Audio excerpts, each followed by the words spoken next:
Hi everybody, and welcome back to my channel. My name is Alicia from Alicia Be Creative, and in today's tutorial, we are creating a tropical inspired striped cup.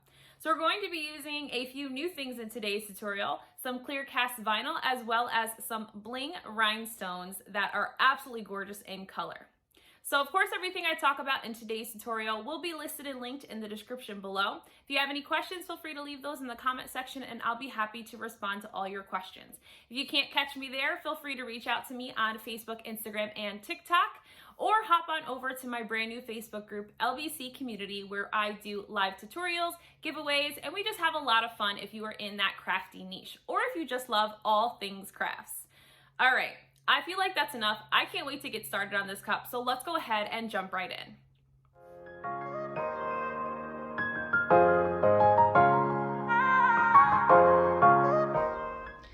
Okay, so let's go ahead and get started.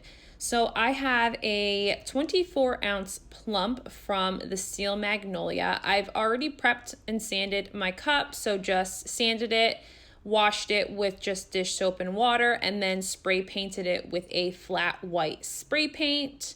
And so what I'm going to do first is I'm going to take 1-inch painter's tape, and essentially what I'm going to do is I'm going to wrap painter's tape around the entire cup strip by strip till I get to the very bottom. So all in all, I had, I think, about 8 strips of painter's tape for this 1-inch painter's tape, and then I probably had about a 1/2 inch to the bottom. So there's no kind of rhyme or reason for, or I shouldn't say rhyme or reason, there's no kind of real way to wrap a cup with painter's tape. It's just kind of trial and error. You'll see that I have to pick up constantly my pieces of tape to readjust them, and I just try and get it as straight as possible. These are going to be my stripes, so I'm putting all of the stripes on the cup so that then I can map out which colors I want to go where, kind of where I want to place my vinyl, and so on and so forth. Also, guys, total side note, but I didn't realize that I was still wearing my scrunchie in my on my wrist in this clip. But it just reminded me of like how scrunchies were so like a thing back in like the late 80s and 90s. Like I remember having a scrunchie all the time, and like now it's just you wear it on your wrist and you don't even put it in your hair. I mean, mine clearly is for my hair, but my hair wasn't up at the time. But just how funny that I don't really see these things till after I'm going to edit any of these clips. So I'm going to speed up the rest of this. You're going to see me just tape off the rest of the cup, and then we'll go into mapping out which colors are going to go where. One thing I did want to mention, and it's actually a tip and trick that I got from Jessica Flynn over at Flynn Sisters Boutique, is with painter's tape, sometimes it can be like super sticky to the point where when you're removing the tape, it pulls up your spray paint. So a couple things that you can keep in mind is making sure that you spray more than 1 coat of spray paint, obviously letting it dry in between, but also when you are getting your piece of painter's tape, making sure that you either lay it across the table or run it across your shirt. So something that helps it remove a lot of the stickiness so that it doesn't pull up your paint. So obviously you can see in that last strip there, some of it did get stuck to the table because I didn't run it across my shirt, but this is definitely a great tip. Okay, now that all of my painter's tape has been applied, I'm then going to just map out where I want my colors to go and where I want my images to go. So we're going to be using 2 colors today, Coral and St. Tropez, both from Rustoleum.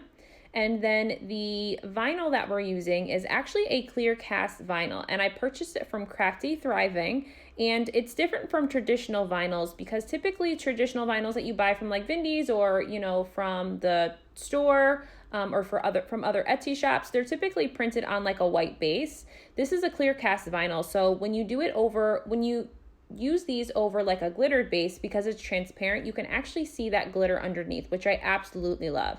So right now I'm just trying to map out where I want my images to go, and then where I want my 2 spray paints to go. It takes me a little bit of time because I am very much a visual person, so I need to see in my head what it's going to look like before I then commit to it.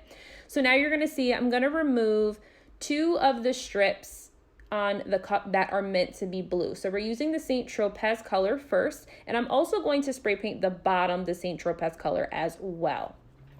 So now that that's been spray painted and completely dry, I'm then going to move on to removing my two coral colors. So my coral colors are going to be right above the blue, except for the section in between. So the section in between will be where I put one of the images. So I want to make sure that I keep that covered. So I'm just going to reuse the painter's tape that I'm removing from the coral section, and I'm just going to reapply that over the blue sections to make sure that I don't get any of my coral spray paint in my blue sections. You're also going to see, to make sure that I don't get spray paint in areas I don't want it to be, I'm gonna then go in with some plastic wrap that you literally can purchase right from the dollar store. Again, guys, don't hate on the dollar store. I'm telling you, there is a lot of craft stuff you can get from there. So I'm going to just wrap the middle section with the plastic wrap, as well as the very bottom section, so that I don't get any of my coral spray paint into those areas. So I'm gonna go outside and I'm gonna spray paint those two striped sections a coral color, and then we will move in to the next area.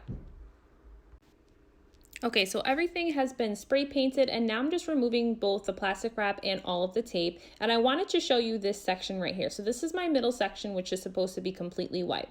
And upon removing the last bit of tape, I realized that some of the St. Tropez leaked into the middle section. So what I end up doing is I just take a white acrylic paint pen, because it's what was closest to me. I could have gone out and spray painted, but I just took that and marked that up so that it was completely white again.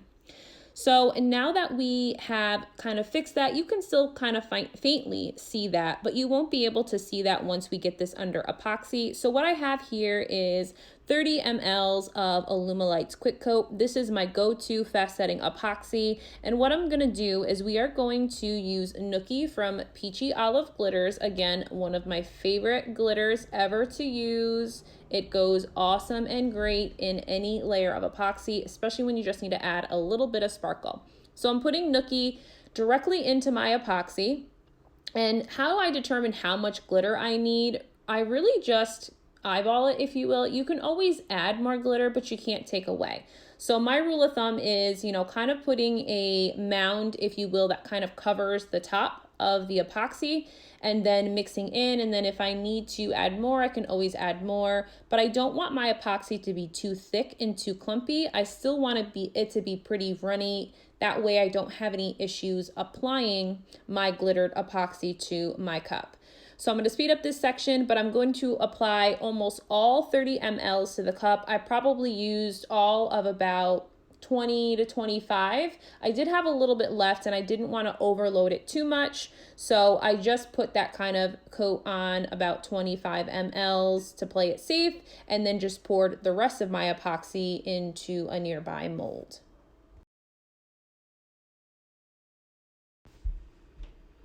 Okay, so I've applied 2 coats of the amazing Quick Coat to my tumbler, and now on to sanding. So I'm just using sandpaper today. I'm using 150 grit sandpaper that I just picked up from Walmart, and for some reason, I think my turner wasn't as level as I had anticipated, so I had a little bit of a weird bump and bubble on one side. It wasn't too visible, but I could feel it. And then I had the same thing on the bottom. So the bottom was a little bit wobbly. So what I just did is I put a piece of sandpaper down, and I just dragged the bottom of the cup along that sandpaper just to make sure that it was completely level.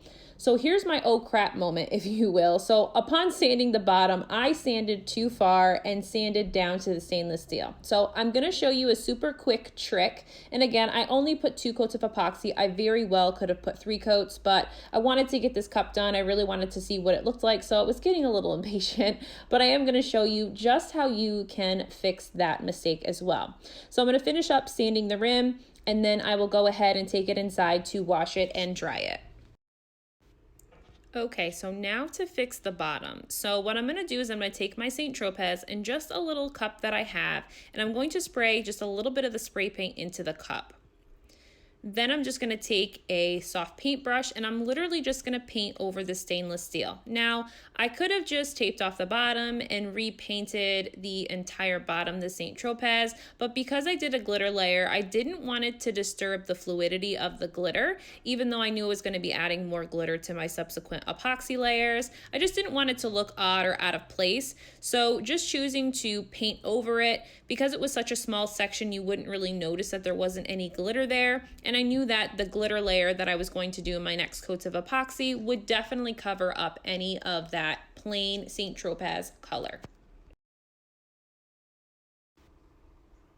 Okay, so now I'm gonna move into stripes and applying my vinyl. So I just cut this clear cast vinyl just on regular vinyl setting. And so the top and the bottom sections are 1 inch in height, and then the middle section is 2 inches in height, and then the strip here is about 10.5 inches. I'll put the dimensions down below so that you guys know how big I cut these. So I also cut the coral and white strips, and that's about 0.63 in height, and again, I think I did like 11 inches.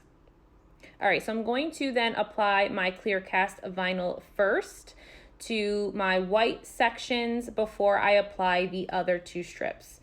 Okay, so guys, I totally had to cut out that first section of me applying the vinyl because literally in 90% of the frame is my big ol' large noggin just covering up the whole dang frame. So I'll show you the next section so you can see how to apply this, but it is just as easy as applying regular vinyl. And for this top section, it did go a little over the top, and so I will have to trim off that top section. So I just folded over the extra clear cast vinyl over the top just to make sure that it didn't have any air bubbles or anything like that before I moved into that middle section. So now applying to the middle section, when I'm applying vinyl or really anything that needs to be in a straight line, I love to put it in this cup cradle that I literally purchased off Amazon. I'll also link that in the description because it makes it so easy to make sure that you're putting things on straight. Yeah, so it just makes things so much easier. So I'm just going to apply this middle section, keeping the backing on for as long as I can. And this middle section actually was the easiest to do. And I think because it's just in the middle, it wasn't too far to one side or the other.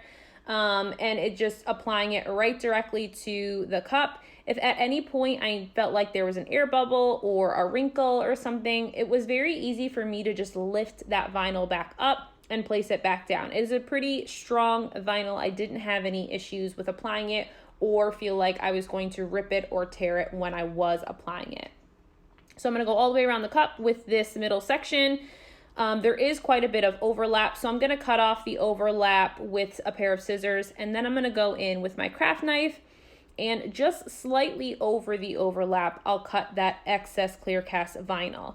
I don't like to cut it right at the line because when I do cut it right at the line, it then shows like a gap in between, and so you can see like the paint or the glitter or whatever color is underneath. So I usually cut right over the overlap line, so there is still kind of like a really tiny amount of overlap on that section.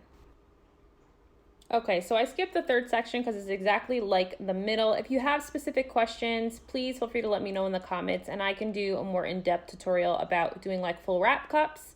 So I'm now going to move into my white vinyl sections, which is going to go smack in the middle of the 2 clear cast vinyl images. And I'm just going to put a white line of a vinyl strip in between there. And again, just cutting the excess off with my craft knife.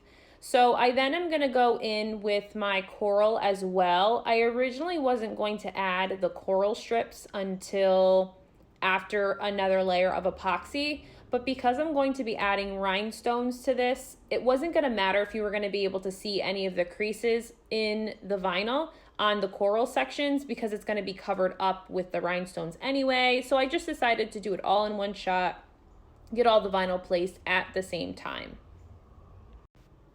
Oh, almost forgot to mention too, is I'm just going to take my straight edge vinyl tool and just push up any of the bubbles on the very top rim, and then just very carefully and very slowly using my craft knife, I'm just going to cut off the vinyl that overlapped at the very top of the cup.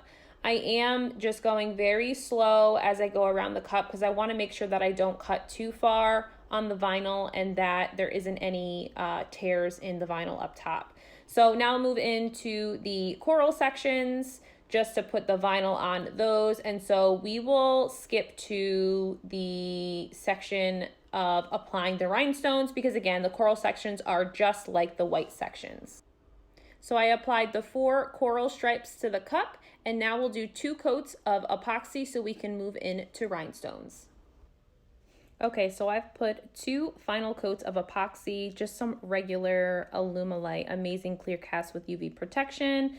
I've let this sit for 24 hours, and now I am ready to add the bling. So there's a couple ways that you can do this. A lot of people use just the regular epoxy, and actually when your cup is tacky you can just apply the rhinestones. Because I drop rhinestones a lot, I was afraid that I would misplace one and it would leave a dent or something on the cup. So I decided to wait until it was fully dry before applying my rhinestones. So you'll see there, I'm going to be using liquid fusion, which is what I'm going to use to apply the rhinestones. I have my wax pen. I have my rhinestones, which I purchased from the Deco Craft, which I will link in the description below. And the color that I have here, I believe it's either called Coral AB or Pink AB. I'm not 100% sure, but I'll look and I'll link that below as well. These are SS20 rhinestones. That's typically the size that I like to use. So what I'm going to do here is I'm going to just put a little bit of my liquid fusion on just a piece of scrap paper that I have lying around, and I'm actually going to apply this using a small paintbrush. Normally I would use my precision tip bottle, but it's clogged currently, so I wasn't able to use that and didn't feel like going to grab another one. So I'm just going to use a paintbrush that I don't mind getting all glue and sticky, and I'll just use that to create that fine line of liquid fusion on my cup. So I'm only going to put rhinestones where the 2 coral vinyl strips are. So I'm just taking a little bit of the liquid fusion on my paintbrush, and I'm going to just apply a very small section of that on that vinyl line, and then one by one place my rhinestones. So there's no real rhyme or reason, like perfect way to place rhinestones. I mean, I'm doing this in just a line. I knew I wasn't going to be covering the entire cup.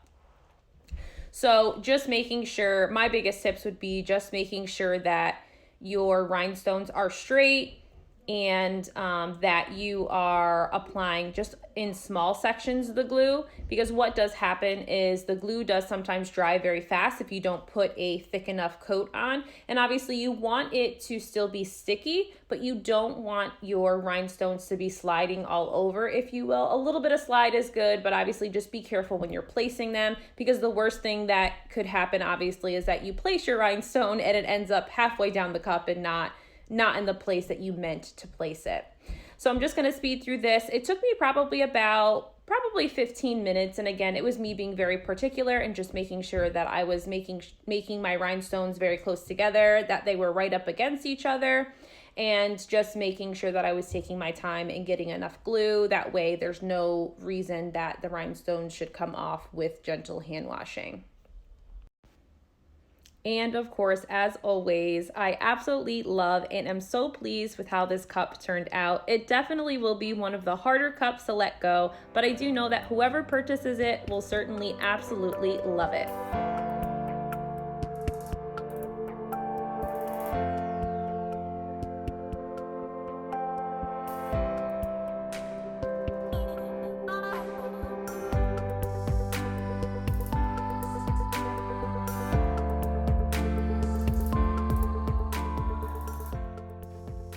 I hope that you loved today's video. If you did, please feel free to follow me on Instagram, Facebook, and TikTok, and I will see you guys again next week. Bye!